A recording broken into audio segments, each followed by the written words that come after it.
So here we go again on Aurora podcast. This time sticking to English because today we have the honor to have Beverley Gilbert with us. The purpose of this episode, this conversation will bring together Beverley Gilbert's academic expertise and her personal understanding of the realities of abuse and coercive control, sometimes referred to as character terrorism.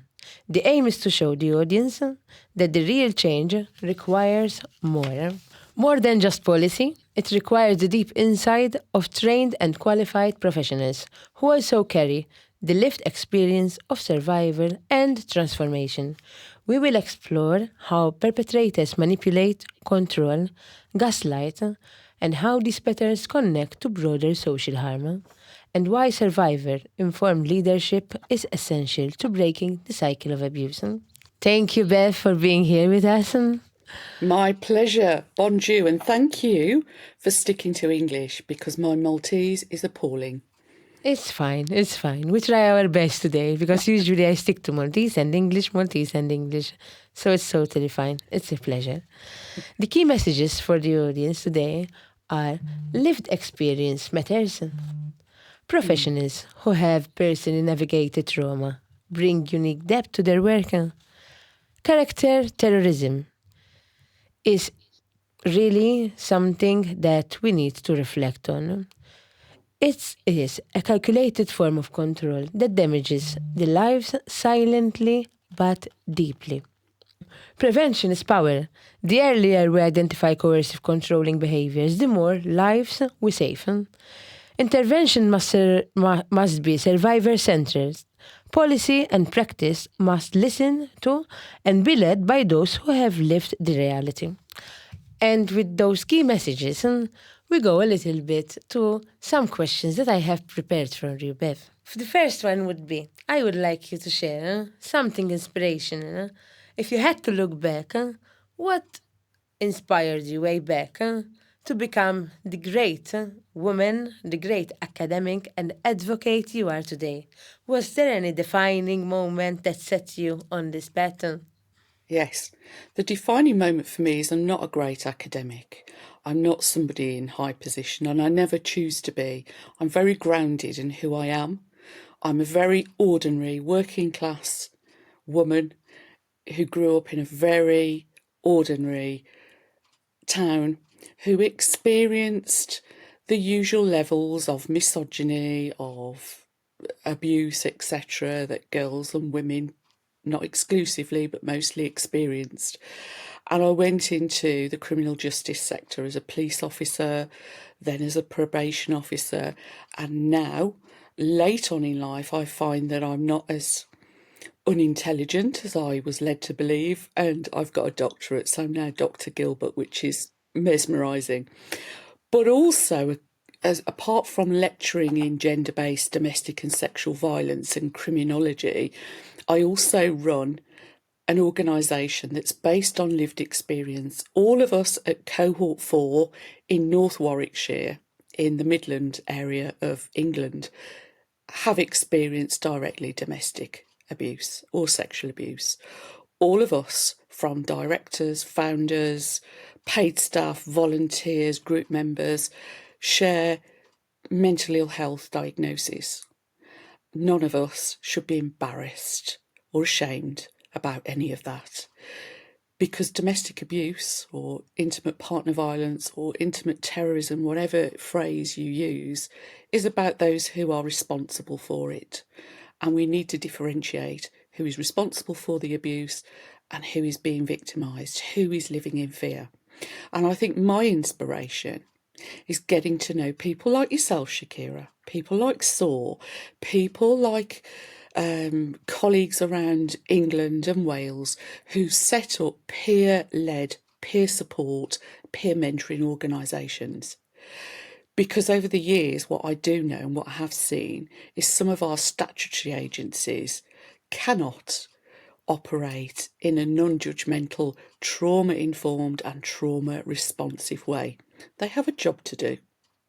They make risk assessments, they make judgments, they ration services to whoever is deemed worthy or more in need. And from my experience, what I think we need, certainly in England, I can't say what Malta needs, of course, is the slow, gentle, non-judgment space where people surviving trauma, whatever that be, can come together to support each other. And to know that we're not alone as survivors. We shouldn't be ashamed of what's happened to us. But we need to be together to grow, to survive, and then to thrive after abuse. So what prompted me to do this, I think, is the realisation that we need to do for ourselves and to create an organisation that is about us, that is led by us, and is what we expressly need, not what other people think we should do, must do, or ought to do. So in the end, it was about being authentic, huh? Yeah, being authentic and recognising. Day by day, on ourselves, on our feelings, the people we choose. So yes, thank you for being inspired this much to become the person you are today, because through this we had the opportunity to meet you, to meet the cohort for Beautiful Community in UK. We had also the opportunity to benefit from the knowledge all of you shared, and also to introduce it to Malta. And because of that journey, a beautiful change happened in Malta. Even though we sometimes struggle adapting to fast changes, we do struggle to have people in the right positions. But however, thanks to the inspiration you had way back to become the woman you are today, we are here today. It's August on a sunny Malta. I don't know how it is the weather over there. Nice and grey, as usual. As usual. Okay. No, it's okay. But Thanks the for feeling sharing. of respect is mutual, Shakira. You know, I immediately connected with the women I met from SOAR when I delivered some training over in Malta in 2017, 18. And there is that acknowledgement, isn't there, of lived experience when you can see each other and you can hear each other, and there's that feeling of mutual support. So I was just as inspired by yourself and the other women who were leading the organisation, who were helping other women in Malta. And there was that connection immediately. It's like an energy trespass to one another to continue growing and do great things together. In fact, way back, I had this vision of you and I being in a podcast, and here it is today. With this, I go to one of our questions that I have prepared for you. Defining character terrorism. The term character terrorism, which I have met lately during a training, which I did online, it was some kind of agency abroad, but it was very interesting to me. So the term character terrorism describes a form of coercive control that goes beyond physical violence. How do you define it? And why is it such an important concept for both professionals and the public to understand? Character terrorism is new to me, and we're hearing new terminology all the time. But what I'm writing about at the moment during an evaluation report I'm writing is the way that the system re-traumatises survivors of domestic abuse. Firstly, by failing to acknowledge the abuse and the fear and the repeated nature of domestic abuse and violence, minimising that, then holding the non-abusive parent or partner to account for the abuser's behaviour, then using the system as a weapon to re-traumatise and using that system to totally rip apart the character. We call it character assassination. She's mad, she's bad, she didn't, she should have. And we don't look at whoever is the abuser. We end up looking at the survivor and holding him or generally her accountable for the family situation without taking into account the trauma, the violence, the psychological harm that has totally shredded any sense of self-worth. So I don't know if that's what you meant by character Exactly, terrorism. exactly. In But simple terms, sorry, continue. you're not only dismissed, humiliated and violated within your home, within your family, you're publicly terrorised and judged.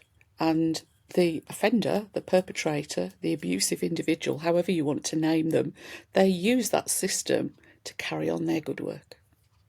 And sometimes, unfortunately, the system allows them. Here, speaking here in Malta, allowing them just because of some kind of mispractice that most of the situation I have heard for, because many women record to SOAR after going through many services, and then they managed to speak with one of us, and they come to us and tell us what they have been through and how they are giving up. And as in another podcast we were discussing, the people behind the service make a huge and big difference on the first impact the victims would have with the system. So the importance of understanding exactly, even though you are overloaded with work and you have like 5 to 6 other victims waiting in the waiting room. Over here, I would like to take the opportunity for our professionals meeting those people, those women, which they go to the gender-based and domestic violence unit to report. Please, they are over there, many of them, after a lot of abuse. You don't happen to go through abuse once and you go to report. That is not real. That is not normal. You go after a lot of trauma, and then maybe you meet somebody, they give you a little bit of support, a little bit of inspiration, and you go to report. So each time those professionals are meeting with those women who are finally made it to get some support, they must treat them with dignity. How important is that, Beverley? How important the first impact it is? It's vital. It's vital. And that woman might reach out to a practitioner from a health setting or a police setting or a social work setting or a school setting. And the basic human dignity that you afford someone that's experienced trauma will make an impact if she might not be ready to file a report there and then. But if she gets a good response, she will have a little bit of faith in herself and the system. So listening to what she's saying, believing what she's saying, and caring about it in the simplest way can make a massive difference to someone experiencing domestic violence. And all too often, we hear in society, and I'm not saying this about Malta because it's not my place and I don't have that knowledge, certainly in the UK, we have this habit of victim blaming all the time. What did she do to deserve this? It's easier. Was she as bad as he? And there is this awful notion of they're as bad as each other. We can't tell who the victim is. Of course you can. You feel the fear. If you're a police officer going to the house, if you're a health worker, listen and feel the emotion. I think the other thing to say is we sometimes forget that there are survivors in our professionals. We know that around about 48 to 50% of people who work in health sectors, criminal justice sectors, especially the domestic and sexual violence sector, they have lived experience or they'll have family members who've had that. And it's very hard for them to deal with as well. They will want to be empathetic. They will want to be caring. And I think if we start working in this trauma responsive way, we're going to help everyone in society that's got experience of trauma. And domestic violence is so prolific. It doesn't matter where we live. It's so prolific. We need to acknowledge that and work with the trauma in society and do that in a really authentic human way, giving people care and dignity. So we were talking exactly of professionals. We know many professionals who have a shared and lived experience. And sometimes I have these women, our members, and we have long conversations. And they do make a difference between their experiences. And when they are talking about their experiences, often why they highlight, my social worker knew exactly what I was going through. I could sense that she been through it herself. This is something shared often. On the other hand, we have others stating that I really do not like working with the social worker because she cannot understand the fear I am going through. Sometimes it is a knowledge that you can acquire by education. And it's also a knowledge that you can acquire by experience, but when it's combined, it's something beautiful because then also from a person who decides to turn their experience into a journey of helping others. And this is what you do at Cohort 4, what we do at SOAR, and what lifts up the moral, the daily lived experience of people, because even if you are going through a very difficult situations, and in a month you have 3 to 5 appointments related to the abuse you were going through as a survivor, you still look forward to meet people like us that make differences in our lives, because it's so easy to be nice and generous and approachable to people who are going and still living under trauma.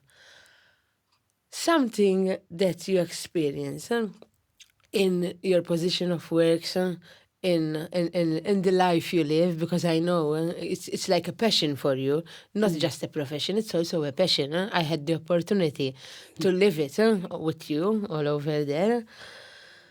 Throughout this, how many women you think that they could also help themselves become frontliners? Is it easy for these women to empower them to become mentors?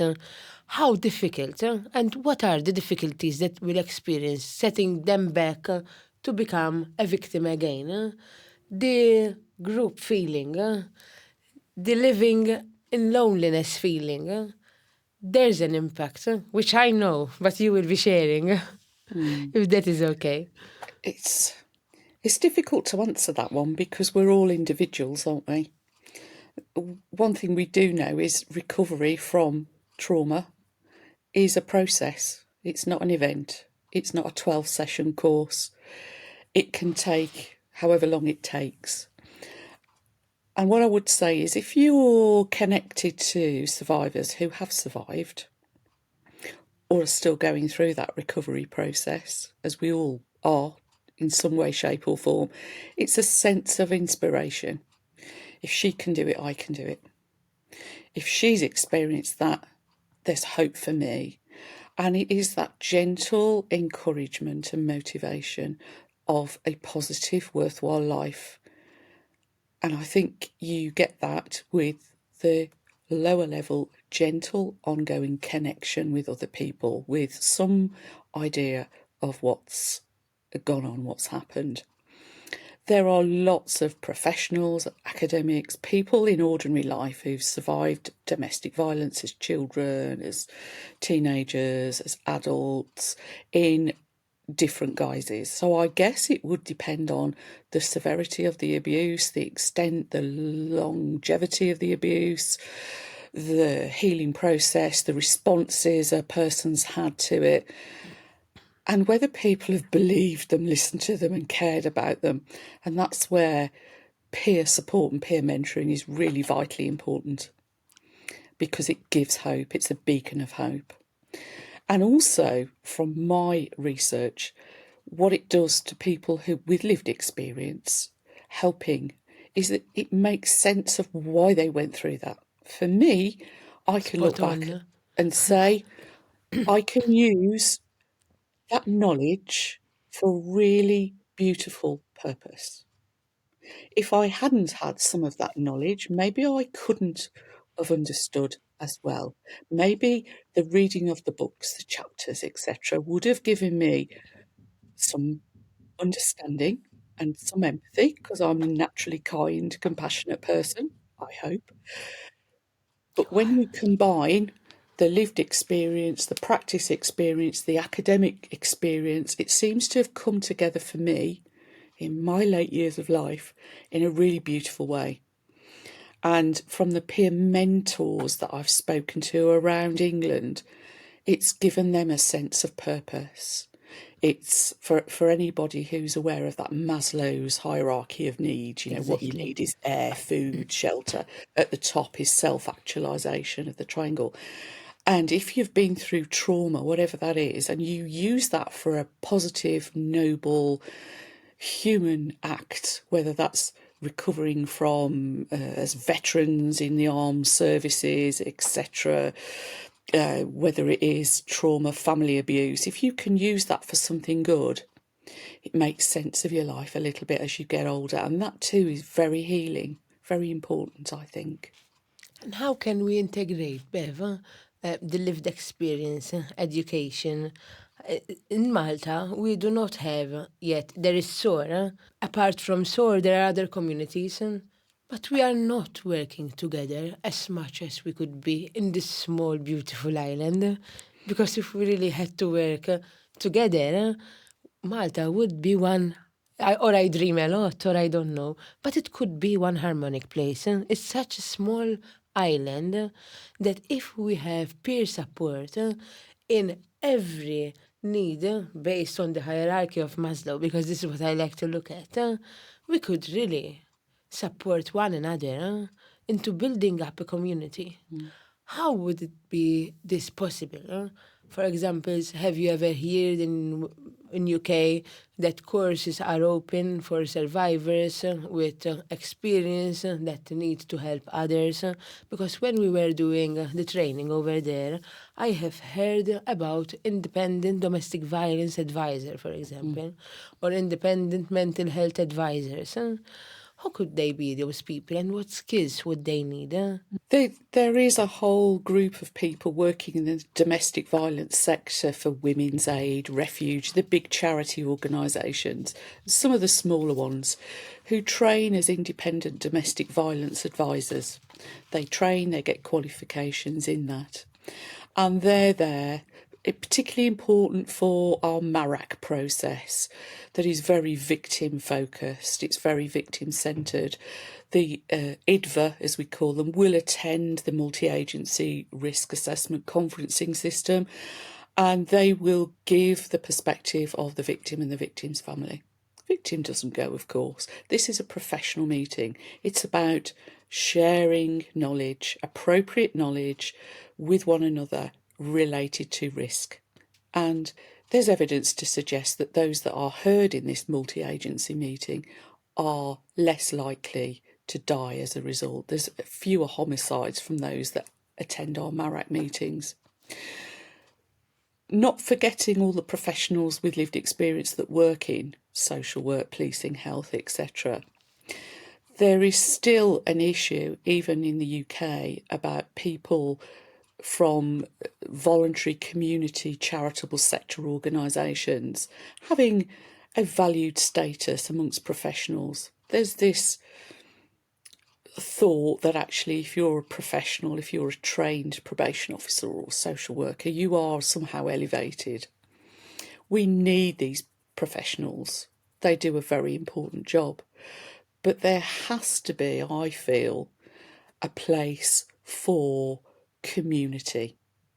And if we have community practitioners with lived experience, that helps understanding, it helps what we call hard to reach community members. We term them this awful thing because professionals say, oh, they're hard to communicate with, they don't show up for appointments, etc. There are reasons for that, and it's about trauma. And if we have peer support, peer mentors, we can act as advocates. we can act as the bridge between the professional agency and that family and help communication, help engagement. Because the other thing, I don't know if it's the same in Malta as it is in England, a woman survivor can often have a whole range of professionals involved. 2 from the school, 1 from counselling, 2 Yes, from same here help, in 1 Malta. from... And she Imagine those gets lost, appointments at one go. just lost. She cannot navigate the raft of professionals who all want her to do something or to do something with her. And if we have that peer organisation, the advocate, that can really help navigate those essential services and act as the bridge and help that woman deal with the trauma that she's going through, but the practicalities of doing things.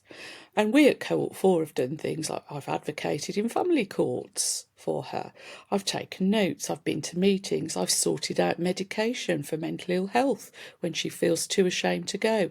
I've held her hand when she's had teeth removed because she's been too hopeless, helpless to make appointments. And she just needs that sisterly shoulder side by side to help her navigate the things she needs to do while she is recovering from trauma. Exactly, as much And it's people not do that not she's helpless understand. or hopeless. No, It's just that when you've in that experience, when you've lived with that fear, and as you said, Shakira, that repeated, relentless physical, emotional, psychological, coercive control, your confidence and your ability... you lose everything. Yeah, exactly. The brain, Exactly. it's foggy. Mm. You are in a state of mind where you don't think anymore, can't think anymore. Many women, through hundreds of interviews I have done in these past years, explain to me the same things. I am missing appointments. I never missed an appointment before. I can't understand why I'm doing this. Sorry, sorry, sorry, I apologize. I didn't mean to lose the appointment. It happened. I slept. The brain is so stuck in a trauma response, on a fight mode, on a flight mode, and they can't operate. Now imagine that from the day after the attack or whatever, they have to continue function, sending kids to school, going to work without showing that she been through a very difficult situation at home, and continuing life because she cannot have this time to recover.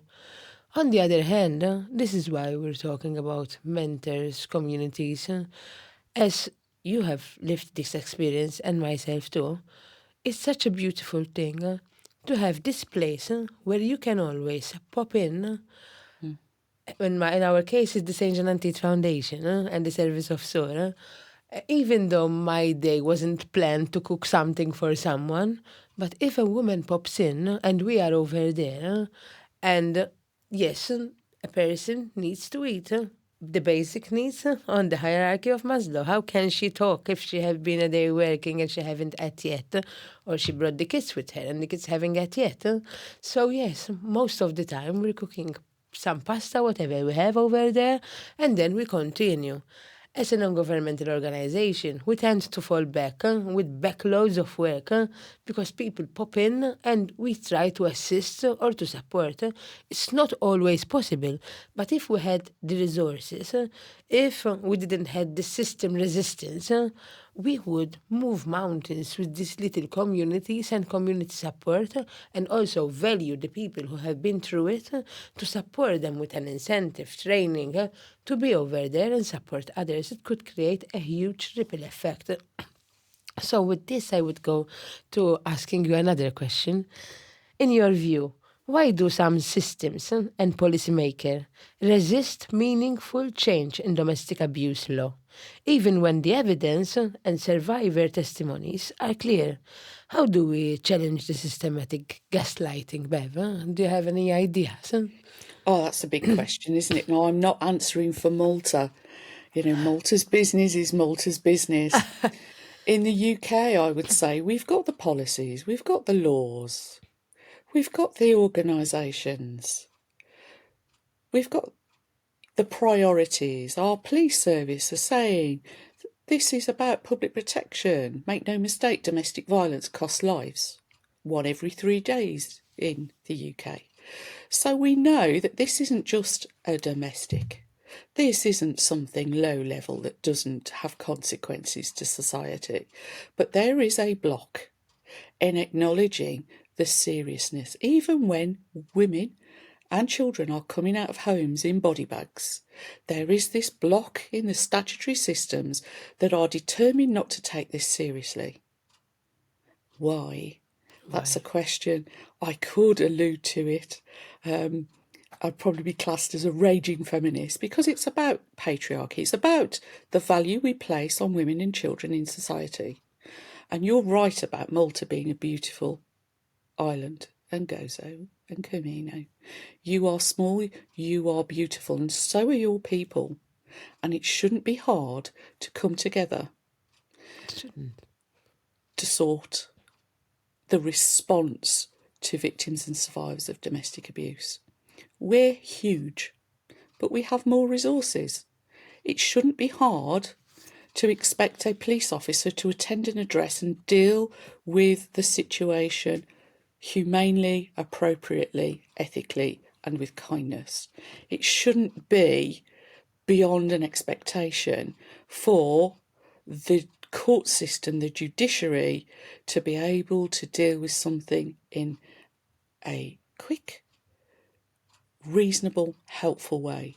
It shouldn't be difficult, but there is something, I think, in societies that considers domestic abuse as a woman's issue, as a lower issue. If someone were assaulted, abused, violated in the street by a stranger in the same way as within a domestic abuse, that would be considered as really outrageous. We would be quite cross about that, but because it happens largely behind closed doors, we seem to have normalised that as being okay. That needs to change in all societies. It is not okay. It is blighting the lives of our children, of our babies, generation after generation, wherever you live in the world. And it would be lovely to think that collectively, collaboratively, whether we're working in a peer support group, whether we're working in the social work, for example, we can come together, all of us, and make a difference. Sharing information where appropriate, sharing kindness, compassion and resources, limited resources albeit. It'll be wonderful when you have your hub at SOAR, and I really look forward to being able to come across when it opens, because that space could be dedicated to surviving and to begin to thrive after domestic abuse and violence has happened. Compassion, hopefully compassion will lead us to this. Compassion from everyone, including man, woman, because to address domestic violence, we know that it's not related only to women. It's not a woman's issue, as you were saying. Then on the other hand, there are men who always think, women, it's always a woman thing, it's always a woman thing. No, it's not a woman thing. It's happening more often to women. It's written everywhere. This is why we need good quality men and women to support on the issue of domestic violence. We need good quality men and women to support on the issues of children's rights. So it's not about gender. Literally not about gender. I would argue it is when it comes to high-risk harm and homicide and the repeated nature of domestic abuse and violence. It is disproportionately women who experience that over and over and over again. Over and over again. The experience of domestic abuse and violence can happen to anybody, and of course it does. But you're absolutely right there, Shakira. We've tried to deal with this, certainly in the UK, for 50 years, and the statistics are, they're getting worse, but they're pretty much still the same. We need men to come on board as active bystanders, as people, as protectors, as supporters, just coming together with us and just say, as everything. Yeah. they belong to be with us. Yeah. A woman, gives birth to a child, whether it's a boy, it's a girl. We love them, we encourage them, we support them, we nurture them in the component of a family. Then a boy fall in love with a girl, and when it's a case of domestic violence, it happens. But this is why we continue needing the community, our family, and everybody on board who is against domestic violence, regardless who is happening. Yes, it's happening to women, so in the fact is that women needs your support. Women needs their support. It's like sometimes it's like when I start speaking with groups, it's like I'm pleading men to support us women, because it's also here in Malta, like becoming a little bit ridiculous when it comes to women criticizing or re-victimizing other women, just because she forgave him again. Re-victimization, the same old story. But we will be never tired of advocating on this cause. And Beverly. this is where lived experience comes in.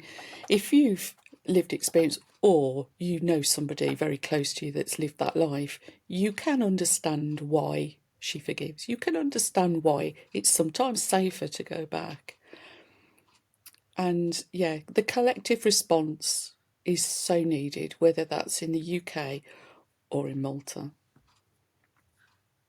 Everywhere we are, we do need collective response. Well said. To our guests we had previously, we asked them also a question, and I'm going to ask it also to you. If you could choose one song that embodies your journey, your passion for justice, and your message to the world, what would it be and why? Oh my goodness. That's a really hard one, isn't it? One song. Even Marceline said the same. That's a really hard one. It is hard because the music I listen to is probably not the most motivational. Yeah. I don't know. I really don't know. It Okay. would be something powerful, certainly. Something powerful. And it wouldn't be something cliche like I will survive.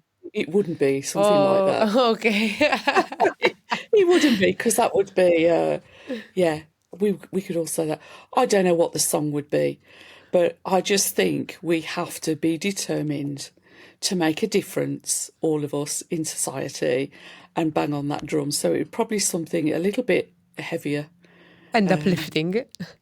Well, maybe, but just a little bit. It's good to be kind, but it's also good to be angry as well. Sometimes, It yes. is to be angry, because why should this be happening to my friends and family, my neighbours, in my town? And it does happen in my town. It happened a couple of weeks ago. And, I don't want that. I don't want people to lose their lives. And because we've normalised domestic violence so much in our society here, even local deaths don't make the national news, Shakira. True. That's how bad it's got in England. True. So I'm not I here to think tell that you domestic violence has become close to like a pandemic, because and it's left unnoticed, and it's repeating, and it will forever repeat. Many say, but I would say that if I could make a difference in this lifetime, I'd rather be making it rather than having someone just keyboard warriors writing, belittling other women. I wouldn't want to be on that chair. I want to be on this chair, advocating with great women like you and the guests we had before, to make a difference. Maybe we'll not benefit from what we are doing right now, but maybe their children, our children, will. And with this, Beverly, I cannot give you a gift because we also had a gift, but I will be sending you something nice. And I will be giving some why this conversation matters. So people would also understand why we have invited you from abroad to link directly to us, because what you do over there matters. What we're doing over here matters. Because in the end, when all the services close here in Malta around 4 p.m. or 6 p.m., domestic violence won't. Loneliness won't. feeling suicidal won't. And you need somebody. We have helplines. We have improved a lot here in Malta. We have helplines. We do have, but people need the physical contact. People need warmth. And I am going through a little bit of those points that I have prepared. And we have like 10 minutes to go a little bit around them and say goodbye to our guests. Let me start with this. Connects head and heart.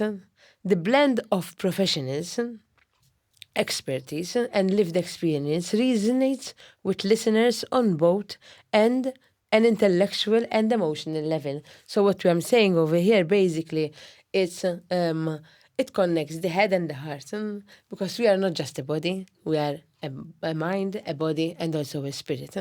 How important it is as human beings to address all this, to be in the place where we're giving service.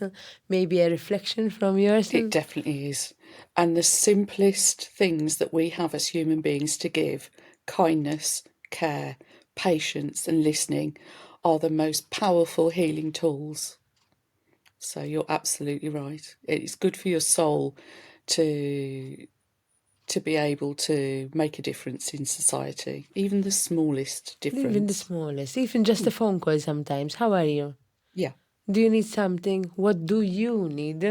Not I think you need. No. What do you need? Next one. Why this conversation matters. Exposes the hidden harm. Many people do not understand coercive control until they hear it, describe it through real life stories and informed analysis. Can you share something small so people can understand coercive control? One of the most powerful testimonies I've heard is from a UK case, Luke and Ryan Hart, and also David Challen, who spoke about the abuse their mothers experienced, and in Luke and Ryan Hart's situation, the death of their mother and the sister and the dog. And that case would never have come to authorities, but the father ruled that house completely. Everything was controlled, everything. And Operation Lighthouse is a book by Luke and Ryan Hart. For anyone who doesn't understand coercive control, I commend that to them. Or one of the interviews that Luke and Ryan gave, where every aspect of that family's life whilst they're growing up was controlled.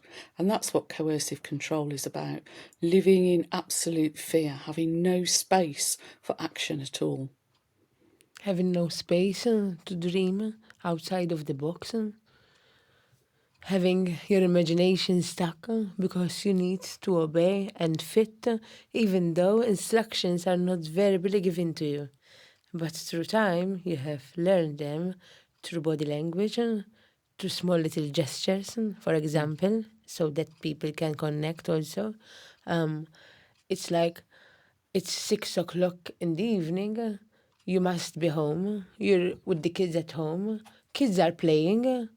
And when it's 6 punctual, you know that the keys are entering into the house. And as soon as the key enters into the house, because of the coercive control behavior that your partner is imposing and bringing in the house, you start cleaning up the mess, cleaning up the toys, ask the children to become more obedient, just not to pull the nerves of the perpetrator. And that is like coercive control, if we have to put it in context. Correct me if I'm wrong. Well, it is. And the other thing about coercively controlling people is they change those rules. You don't know what rule is going to be imposed at any one point. You don't know when it's going to be imposed. All you know is you cannot ever relax in that home because you are living in fear. You are always, and so are your children, living in a state of You heightened literally feel it. anxiety.